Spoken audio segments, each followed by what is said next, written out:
सभी पत्रकार बंधुओं को, मीडिया बंधुओं को मेरा नमस्कार और सभी समाज के सरदारों को मेरा नमस्कार, नमस्ते। जय रघुनाथ जी की, खम्मा गणी, जय माता दी, जय वीर तेजा जी, नून प्रणाम, अस्सलाम वालेकुम, सत श्री अकाल, नमो बुद्धाय, जय भीम, जय झूलेलाल जी की, जय सैन महाराज जी की। तो आज जो ये प्रेस कॉन्फ्रेंस रखी है, इसका ये मुद्दा ये है कि जहाँ तक भय का माहौल बना हुआ है, जिस पर माननीय मंत्री जी ने आप ही के सामने कुछ अपनी बात रखी और सेलेक्टेड लोगों की बात रखने के बाद में फिर एक बिंदु पर आए कि कोजाराम प्रकरण, सेलेक्टेड पे बोलना, फिर कोजाराम प्रकरण पे बोलना। इस बात से तो मैं सबसे पहले धन्यवाद देना चाहता हूँ पुलिस प्रशासन को कि उन्होंने सही काम किया और अपराधी, गुंडे, मवाली, अत्याचारी या किसी भी जो समाज में बेव्यवस्था फैलाते हैं उनके साथ में जो पुलिस प्रशासन ने, बाड़मेर के पुलिस प्रशासन ने जो तत्परता दिखाई और जो कठोर कार्रवाई की है, उसके लिए धन्यवाद। मैं यहाँ की पुलिस को धन्यवाद देना चाहता हूँ। लेकिन साथ ही मैं ये कहना चाहता हूँ, क्योंकि चुनाव का वक्त है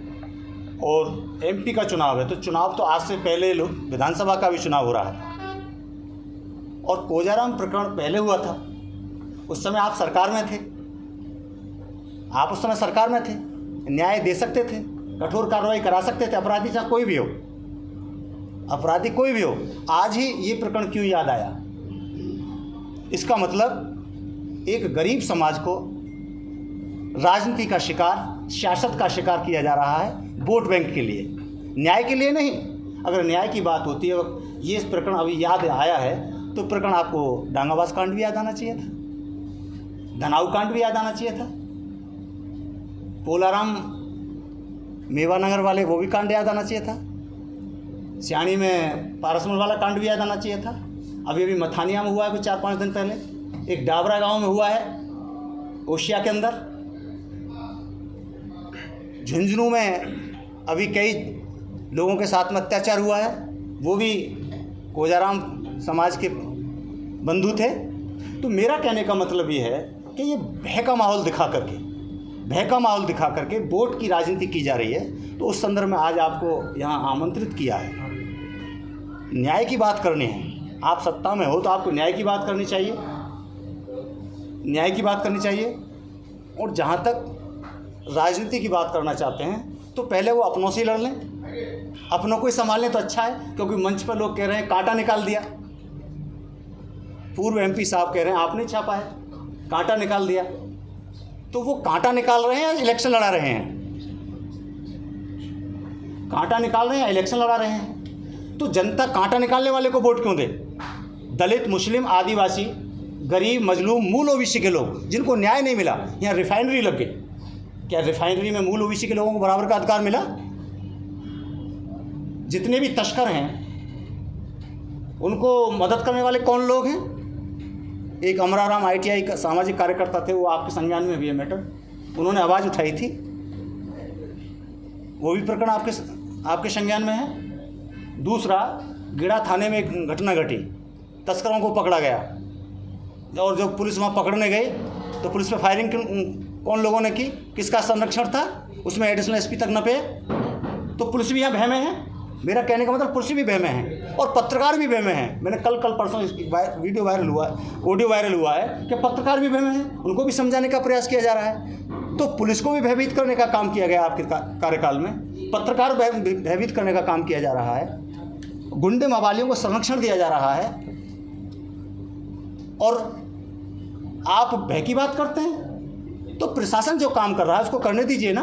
मैं धन्यवाद देना चाहता हूँ प्रशासन का। इसलिए हमारा इस समय 3600 बरादरी के लोग सामाजिक न्याय चाहते हैं, भय मुक्त समाज चाहते हैं, भय मुक्त प्रशासन चाहते हैं। प्रशासन में भय जो फायरिंग हुई थी, तो इसलिए भय मुक्त समाज के लिए, सामाजिक न्याय, मूल ओबीसी के लोगों के लिए बराबर की भागीदारी देने के लिए रिफाइनरी में, हर क्षेत्र में राजा सबको बराबर की भागीदारी देता है। इस आवाज़ को बुलंद करने के लिए आज आपको बुलाया गया है।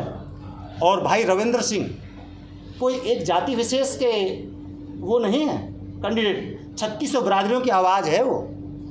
सामाजिक न्याय क्षेत्र में न्याय दिलाने के लिए आज वो आए हैं। मेरा नाम रईस अहमद मलिक है, मैं बसपा का पूर्व प्रभारी रहा हूँ और मुझे यहाँ का एक एक गांव का नाम याद है, यहाँ की घटनाएं याद हैं।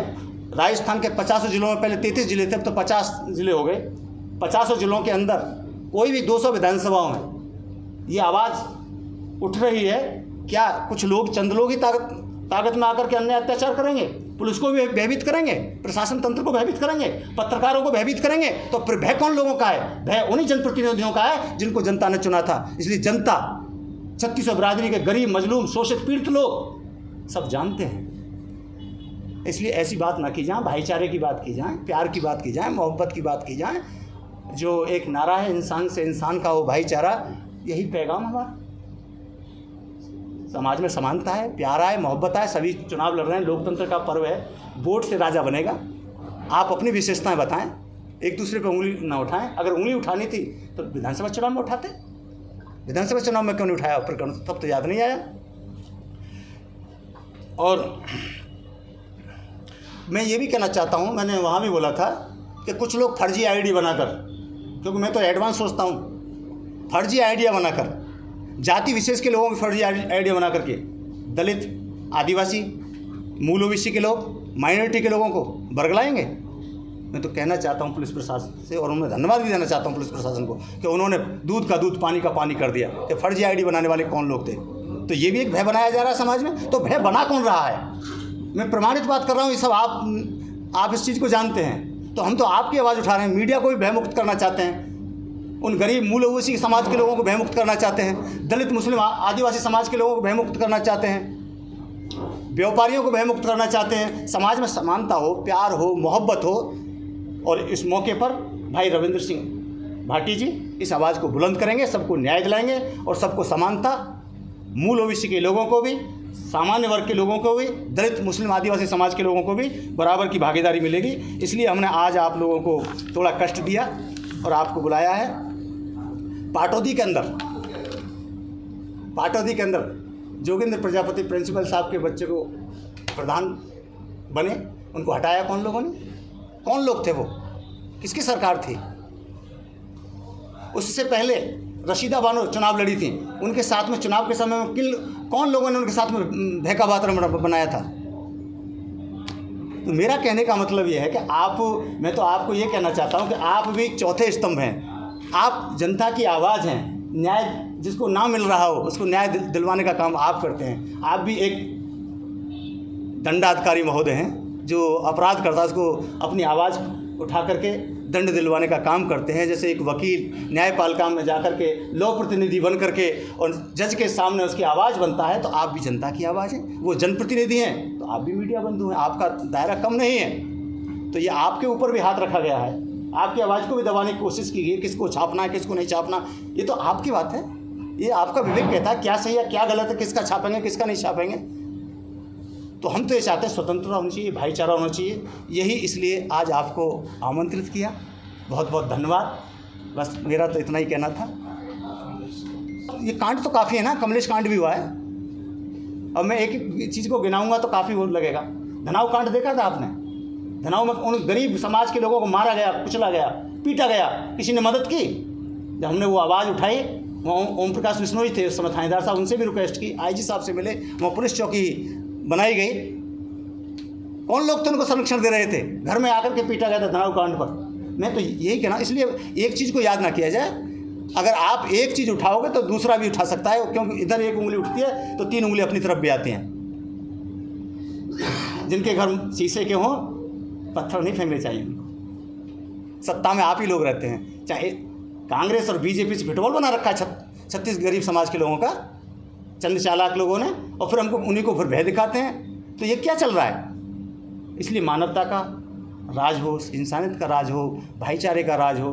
अमराराम चौधरी ने गलत काम किया था, ITI सामाजिक कार्यकर्ता ने, उनके साथ में क्या हुआ? तो ये 3600 बिरादरियों की आवाज़ है भाई रविंद्र सिंह भाटी। इसलिए हम लोगों ने भी ये तय किया कि हम मानवतावादियों के साथ हैं, इंसानियतवादियों के साथ हैं। हम जाति विशेष को नहीं, जाति और धर्म के नाम पर बहुत युद्ध हो लिए। जाति धर्म के नाम पर बहुत लोगों को मारा जा रहा है। इतने लोग युद्ध में नहीं मारे जाते जितने जाति धर्म के नाम पर मानवता को भंग किया गया है। इसलिए जाति धर्म की राजनीति को दूर हटा करके अगर जनप्रतिनिधि ही जाति की बात करेंगे तो फिर न्याय कैसे मिलेगा? आपको देश की संसद की पंचायत में भेजा जा रहा है, वहाँ आवाज़ उठाने के लिए, विकास के लिए चुना जाता है कि मूल ओबीसी के लोगों को, पिछड़े समाज के लोगों को, गरीब लोगों को, दलित लोगों को, वंचित लोगों को, माइनॉरिटी के लोगों को और अपर कास्ट के जो गरीब लोग हैं जिनको न्याय नहीं मिल रहा है, ब्राह्मण से लेकर वाल्मीकि तक, उन सबकी आवाज़ आप देश की पंचायत में आप उठाएं। इसलिए लोग राजनीति में आते हैं, राजधन नीति। इसलिए मेरा तो आपसे यही कहना है कि आपसे ये निवेदन है कि आप भी चौथे स्तंभ में हैं, इस आवाज़ को जनता तक पहुंचाएं और गरीब मजलूम शोषित पीड़ित लोगों को, चुनाव तो आएंगे और जाते रहेंगे लेकिन इंसान के साथ में इंसान का हो भाईचारा, यही संदेश हमारा, न्याय होना चाहिए। धन्यवाद, नमस्कार, नमस्ते, जय रघुनाथ जी की, जय भीम, नमो बुद्धाय, अस्सलाम वालेकुम, सत श्री अकाल, जय वीर तेजा जी, नून प्रणाम, रईस साहब, आपको मैं स्पेशली नहीं, मैं तो वहाँ जाता हूँ जहाँ न्याय की बात होती है, जहाँ न्याय की बात होती है। मैंने चुनाव लड़ाए हैं, मैंने भाईतू का चुनाव भी लड़ाया किशोर सिंह जी को, आप तो मेरे बारे में जानते हैं। मैंने 2008 में जिनके 5000 वोट थे सिर्फ सिवाना के अंदर, महेंद्र टाइगर जी को भी चुनाव लड़ाया जो 2,500-3,000 या 2,500 वोट से आ रहे थे। तो मैं वहाँ जाता हूँ जहाँ न्याय नहीं मिल रहा हो। अभी मैं और भी जगह जाऊँगा, आप देखेंगे, आपका मीडिया ही दिखाएगा क्योंकि आप तो न्याय करते हैं, वहाँ भी जाऊँगा। तो यहाँ पर किसको न्याय नहीं मिल रहा है? उन्हीं लोगों को, रिफाइनरी में किसको न्याय मिला बताइए? आज जो आज प्रकरण उठा रहे हैं तो वो सरकार में मंत्री तो वही लोग थे ना। आज जो तो विधानसभा चुनाव में वो आवाज़ क्यों नहीं उठाई? हमारा तो यही कहना है सर। तो कहीं आपको लगता नहीं इस बार मुद्दों की राजनीति न होकर जाति राजनीति होगी और व्यक्ति विशेष की राजनीति होगी? हम जाति की राजनीति, धर्म की राजनीति को ख़त्म करने के लिए तो आपको बुलाया है कि वो लोग सेलेक्टेड लोगों पर चर्चा करते हैं। यहाँ तो कोई सेलेक्टेड बात नहीं हो रही। अमराराम चौधरी कौन थे? ITI सामाजिक कार्यकर्ता। यहाँ तो कोई सिलेक्टेड बात नहीं हो रही। यहाँ तो इंसान से इंसान का वो भाईचारा, यही संदेश हमारा। 3600 बरादरी के लोगों को न्याय, समानता, बंधुत्व, भाईचारा, भयमुक्त समाज बनाने के लिए भाई रविंद्र सिंह भाटी जी मैदान में हैं। हमारा तो यही है। आपकी माइनॉरिटी, दलित समाज, इनके बाड़मेर में जो प्रतिनिधि हैं, चूँकि आप 2 दशक के इस इलाके में हैं, यहाँ पे आपका आना जाना रहा है, तो क्या उनसे बात हुई? उसके बाद आप प्रेस कॉन्फ्रेंस कर रहे हैं? नहीं, मेरी तो बात ये हुई कि मैंने तो हादी खान जी का भी टाइम देखा है। हादी खान जी को तरीके से किन लोगों ने हटवाया? वो अल्पसंख्यक समाज की लीडरशिप किन लोगों ने ख़त्म की? वो कौन जनप्रतिनिधि थे? सिम में क्या हुआ? पहले कौन लड़ाया पिछले इलेक्शन पे? अब क्या हुआ? कौन इसके पीछे मास्टरमाइंड कौन है? डायरेक्टर, एक्टर तो हमारे दलित मुस्लिम समाज के लोग बना दिए जाते हैं, लेकिन डायरेक्टर कौन है? मेरी लड़ाई एक्टरों से नहीं है। पटकथा जो डायरेक्टर तो लिखता है ना कि सबको बराबर का न्याय मिले, सबको इंसाफ मिले, सब में भाईचारा हो, एक दूसरे के सब काम आए। हम इंसान हैं। 84 लाख योनि में मनुष्य की योनि श्रेष्ठ है। चरंद में, परंद में, पशु में, पक्षी में, हर मखलूक से अव्वल मखलूक बनाई गई है। ये सबके काम आते हैं, जीव के, जंतु के, यही मनुष्य ही काम आता है। इसलिए कभी कभी अच्छे जो काम करते हैं उनको भगवान ही बोल दिया जाता है, अवतार भी कहा जाता है, अच्छे लोगों को भगवान कहा जाता है। आप अच्छा काम कर रहे हो, हमारे लिए आप भी वंदना के प्रतीक हैं, हम आपको भी नतमस्तक। नहीं, मेरा सवाल ये था कि रविंद्र सिंह को समर्थन माइनॉरिटी दलित जो दे रहे हैं, क्या यहाँ के प्रतिनिधियों से आपकी बात हुई कि भाई? देखो, प्रतिनिधि अपने मन की बात करते हैं, अपने स्वार्थ की बात करते हैं। जो राजनीति में है उसका कोई धर्म नहीं है, वो अपने फायदे की बात करेगा। मैं सामाजिक प्रतिनिधि की बात कर रहा हूँ। हाँ, सामाजिक प्रतिनिधि जो समझदार लोग हैं, जो जानते हैं इस चीज़ को, वो मेरी आवाज़ सुनेंगे भी और मैं उनके पास जाऊंगा, खुद भी जाऊंगा मैं, क्योंकि मैं तो उनको सबको जानता भी हूँ ना। अभी तो शुरुआत है। आपने उधर से कोई आवाज़ उठाई है तो मैं अब इधर से कोई बात कह रहा हूँ। आपने अभी कमलेश प्रजापति एनकाउंटर की बात की, उनका ये कहना है कि उन्होंने CBI ने हमें क्लीन चिट दे दी है। दे तो दी, घटना तो घटी ना, किसी ने भी घटाई घटना तो पुलिस ने एनकाउंटर किया। किसी का कहना है कि एनकाउंटर होना ये पुलिस की एक प्रक्रिया है, उनका नाम आया। पुलिस की प्रक्रिया तो ये भी है उनका नाम कि अपराधियों को पकड़ कर लाना और उनको